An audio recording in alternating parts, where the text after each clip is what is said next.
មាក្រហមលើស្មាធូលីហុយក្រោមជើងបងប្អូនយើងណាស្គរដៃវាខ្លាំងឬជួយដល់ដីអត់ដេកទេយប់នេះជួបគ្នាឆ្នាំថ្មីម្នាក់រំវិលដោយខ្យល់កន្ត្រាស់គ្រឿងអលង្ការភ្លឺចាំងភ្នែកអ្នកជាអត់ខ្វល់រឿងមុនទុកចោលមួយឡែកផឹកទឹកថ្នោតផ្អែមមិនខ្លាចហត់បែកសូយមករំវងជុំគ្នាចង្វាក់រំភើក្នុងវាវេលាឆ្នាំថ្មីចូលមកសប្បាយកប់ព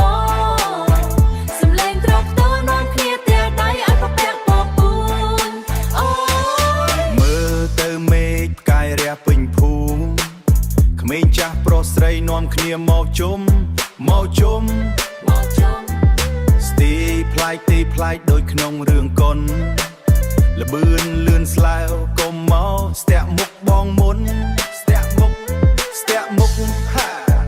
រនៀតឯកដេញរន្កើនដង្ហើមទឹកសន្សើមធ្លាក់ចិត្តយើងនៅរើមមានតែបេះដូងរំឲ្យហួសពេក